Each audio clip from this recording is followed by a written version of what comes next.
Okay, let's unpack this. Today, we're taking a deep dive into a text that kicks off with one of the most astonishing commands, maybe even shocking, in the entire Bible. We're in the book of Hosea, chapter 1. And our guide here is a study called MCS Hosea, Extreme Obedience, Extreme Love. Right. And our mission, just looking at this source, is really to get to the absolute core of what Hosea 1 is saying. Yeah, and it tackles some heavy themes. Extreme obedience, extreme love, God's, well, very complex relationship with Israel. And what these ancient words might mean for us, today. Definitely. And Hosea, it's important context. It's a prophetic book. It's delivered to the northern kingdom of Israel during a really tumultuous time. Right. But this first chapter, wow, it starts with this divine instruction that just seems designed to grab your attention immediately. Absolutely. It doesn't ease you in at all. Sets the stage for something powerful, symbolic, and deeply personal. For sure. All right, let's jump into verse 1 then. The study we're using makes a point about establishing the specific historical setting. Yes, it does. The text starts, "This is the word of Adonai that came to Hosea during the reigns of Uzziah, Jotam, Achaz, and Yechizkiah, kings of Yehuda, and during the reign of Yerovam, king of Israel." Okay. So it grounds it very specifically. Importantly, this is after the kingdom split. You have Judah in the south, Israel in the north. And Adonai, just for clarity. Right. That's a Hebrew name for God, often translated as Lord. Got it. And the material highlights Jeroboam, the first king of Israel, the northern kingdom. After that split, what was his big move? Well, his main goal was political, really. He wanted to stop the 10 northern tribes from going down to Jerusalem to worship. Which was in Judah, the southern kingdom. Exactly. He was worried they'd shift their loyalty back. So he sets up these rival worship sites, Dan and Bethel, puts golden calves there. Oh, right, the golden calf. Yeah, and the study points out he also appointed priests who weren't Levites. And these actions, fundamentally, they led Israel into serious sin, pulled them away from worshiping God correctly. And into this situation steps Hosea. His name means salvation. That feels significant. It really does, given the state of things. He's sent specifically to the northern kingdom, to Israel, precisely because of this widespread spiritual, deviation. And his job. According to this material, it's twofold. Call them back to repentance and, remarkably, serve as a living example. His own life becomes the message. Which brings us, bracing ourselves to verse 2. This is where that extreme part really hits. The command God gives Hosea is, wow. It is. It's blunt. The text says, "Go marry a whore and have children with this whore, for the land is engaged in flagrant whoring away from Adonai." The study doesn't try to soften it. Marry a whore. Just hearing it is jarring. And the study points out this wasn't just like a difficult personal choice. It had real legal implications for Hosea himself under the law. That's a critical detail the material highlights. Under Mosaic law, both the man and woman in adultery were considered adulterous. The penalty, stoning. Stoning. So this command seems to tell God's own prophet to do something that would make him liable for the death penalty. That's what it looks like on the surface, yeah. So this study is actually saying God told his prophet to disregard part of his own law in this specific case. How does the material explain that? It feels so counterintuitive. That's exactly the point the study emphasizes. It states it directly. God did tell his prophet to set aside a specific part of the Mosaic law here. Okay. The takeaway isn't about us trying to, rationalize it away in human terms. It's presented as a unique divine instruction for a very specific prophetic purpose. Requiring Extreme trust in God's wisdom, his plan. The study suggests God isn't invalidating the law overall, but for this powerful demonstration, a different, very specific command was given. And the reason, the profound reason for such an extraordinary command. It's a prophetic object lesson, a living metaphor. God uses Hosea's personal life, his pain, to create this visceral mirror of Israel's spiritual condition. Right, so Hosea's experience. Exactly. Just as Hosea would experience the betrayal, the heartache of marrying and living with an unfaithful woman, maybe facing a broken home because of her actions, this would give him this deep, personal understanding. Understanding of God's own pain. Yes, God's heartbreak over Israel's constant spiritual adultery, their whoring away from him with other gods. It allowed Hosea to speak to a broken nation from his own broken heart. Wow. That gives the command such a different weight, seeing it as this painful, lived metaphor.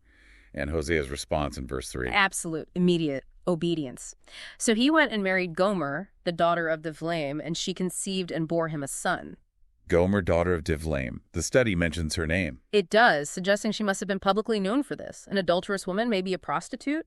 God didn't name her in the command, but Hosea found and married her. This wasn't some secret, it was public. Can you imagine the buzz? Yeah. The gossip in town? The study literally says to imagine it. A prophet marrying her. It would have been scandalous. But Hosea, the material says, he obeyed, in spite of all of that. Just trusted God's bizarre command. And the study connects this act, Hosea's obedience, directly to us. It does. It holds up Hosea's immediate trust-filled response to this incredibly hard command as an example. An example of the same extreme obedience it says Christians are called to. So it challenges us. What does that kind of obedience look like for you today? Especially when God's leading feels countercultural or just really costly personally. Exactly. It's a searching question. Okay, let's look at the children born from this marriage, starting with the first one in verse 4. Right.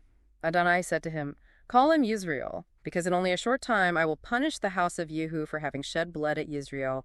I will put an end to the kingdom of the house of Israel. Yisrael, ki Israel. When that day comes," he says, "I will break the bow of Israel in the Yisrael valley." So God names the child. And the name itself is packed with meaning, prophecy. Absolutely. We choose names for lots of reasons, but the study highlights how often in the Bible God directs names for specific prophetic purposes. Jezreel, or Yisrael, it means God plants. God plants. But here it's linked to punishment. Yes, explicitly linked to coming judgment for the house of Yehu Yeah. because of bloodshed that happened at Jezreel in that valley. And what's the history there? What bloodshed? The study points us back to 2 Kings 10. It talks about Ahab and Jezebel, notorious rulers who ruled from Jezreel. Now, Ahab did evil, but showed some repentance, so God deferred the big punishment for his house. Okay, until his children's time.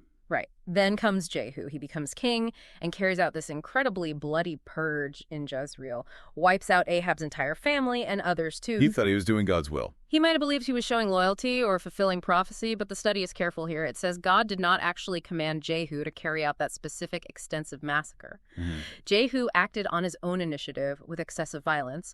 So now God says he will punish Jehu's dynasty for that unauthorized bloodshed at Jezreel. And this judgment also signals the end for the whole northern kingdom. Yes, the study clarifies that. This punishment on Jehu's line at Jezreel signifies the impending end of the kingdom of Israel itself. Their military power breaking the bow shattered in that very valley. It's really striking how involved God is, down to telling Hosea what to name his kids. It is, and the study uses this point to reflect, God is in charge, even of the small details, and it suggests our real freedom isn't found in trying to control everything. But in letting him handle it. Paradoxically, yes, letting him handle the details according to his plan, there's freedom there. Okay, after Jezreel, verse 6, a second child, a daughter this time, another difficult name. She conceived again and bore a daughter. Adonai said to him, "Name her Lo Ruhamah, unpitied, for I will no longer have pity on the house of Israel. By no means will I forgive them." Lo Ruhamah, unpitied or unloved. Wow. And the study links her birth specifically to Gomer's continued unfaithfulness. It does. The interpretation here is that this daughter was likely born from Gomer cheating on Hosea, mirroring, again, Israel's ongoing spiritual adultery, turning away from Adonai to other gods, other practices. And God's words here sound incredibly harsh, final almost. I will no longer have pity. By no means will I forgive them. The study asks a huge question here, right? Mm-hmm. Has God's mercy just run out? That's a key point the study tackles head on, and its answer is a definite no, absolutely not. God's grace, his mercy, they're infinite, sufficient for anyone. Wow. But the difficult lesson here, as the study interprets it, is about the people's capacity to receive that grace. How so? The study suggests that people can, through persistent, willful sin, constantly turning away, reach a point where they can't hear the Spirit calling them back anymore. They can't respond. So it's not God withholding grace. It's that they've become unable to receive it. It's a powerful warning about the consequences of long-term rebellion. That's sobering. And verse 7 offers this sharp contrast, doesn't it? Mm-hmm. Regarding Judah. It really does. God says, "But I will pity the house of Yehuda. I will save them by Adonai, their God, not by military might." So judgment for Israel, but a distinct promise of pity and salvation for Judah, the southern kingdom. Exactly. Emphasizing their salvation will come directly from God's power, not human strength. Okay, moving to the third child, verse 8. Another son. And the name cuts even deeper somehow. After weaning Lo-Ruhamah, she conceived and bore a son. Adonai said, "Name him Lo-Ami, not my people, because you are not my people, and I will not be your God." Lo-Ami, not my people. And the study again notes, like the daughter, this son probably wasn't Hosea's biologically. Yes, and that detail is central to the symbolism, according to the source. God uses the fact that this child isn't Hosea's to deliver this ultimate devastating declaration to Israel. Because Gomer turned her back on Hosea. Just as Israel turned their backs on God through spiritual adulteries, so God declares essentially the covenant relationship is severed. You are not my people.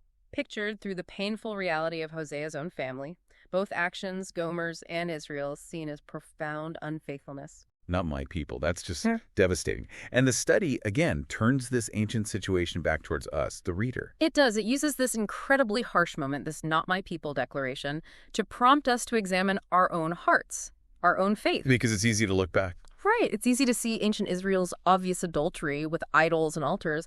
But the challenge is to honestly ask ourselves, are we in our lives maybe serving something other than the one true God?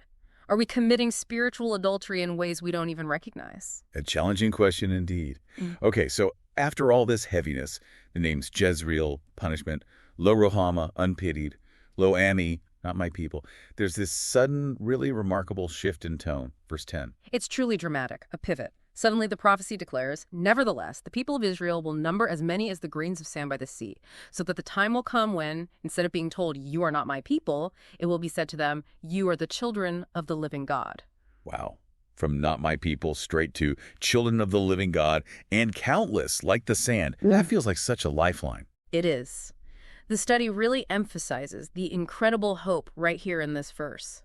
Despite everything, the warnings, the consequences, God is still holding out the possibility of future restoration. He's still calling them back. Yes, still calling them to repent through Hosea.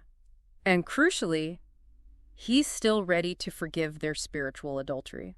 And that same hope, that same readiness to forgive, the study says, is available to us today, no matter how far we feel we've strayed. That's powerful. He's always inviting us back to be his children. And verse 11 seems to look even further ahead, describing a reunion. Then the people of Yehudah and the people of Israel will be gathered together. They will appoint for themselves one leader, and they will go up out of the land, for that will be a great day, the day of Israel. Judah and Israel, the divided kingdoms, gathered under one leader. Yes, and the study we're looking at connects this directly to future events described in the book of Revelation. It interprets the day of Israel here, even though Jezreel was the place of judgment before, as referring to what we often call Armageddon. Revelation 16 describes the nations gathering against God in that very place, the Jezreel Valley. So the valley of past judgment becomes linked to a future great day. How does that work? Precisely. The study explains it's great, not because the battle is pleasant, obviously, but because it's the final battle, where God ultimately triumphs, his enemies are defeated, and importantly, his scattered people, both Judah and Israel, are finally reunited under one true leader. So it layers this profound future hope onto a place previously marked by judgment. Exactly. It brings it full circle, in a way. So we've definitely taken a deep dive into Hosea chapter 1, using the insights from this particular source. It's been, well, a wild ride. And that extreme command and costly obedience to these really painful living metaphors of unfaithfulness and consequence. Yeah. To end on this surprising note of, well, enduring hope and future restoration. It's truly an intense illustration, isn't it? Using Hosea's own life to show the gravity of Israel's spiritual unfaithfulness and its consequences. The study really drove home God's perspective on that spiritual adultery, how deeply it hurts him. Right. And yet it underscores that amazing, enduring possibility: return, forgiveness, even after being called not my people. So much packed into just one chapter, seen through one man's incredibly difficult life. We've explored ancient Israel's relationship with God through Hosea's experience. As you, listening, reflect on this, what stands out most to you? And maybe consider this thought, drawing from the interpretation we've discussed from this source. Given that God commanded Hosea to marry Gomer and act, the study asserts required disregarding part of the law in that specific instance for a higher prophetic purpose. Right. What does this unique event suggest about God's priorities in this powerful, specific act? Is it only about rigid adherence to the letter of the law in every single circumstance? Or is it also sometimes about creating this profound enacted demonstration, a demonstration of his own heart, his hurt, his message, his ultimate desire for reconciliation, even if that means setting aside a rule for the sake of communicating his heart in that moment? It certainly gives you something to ponder, doesn't it?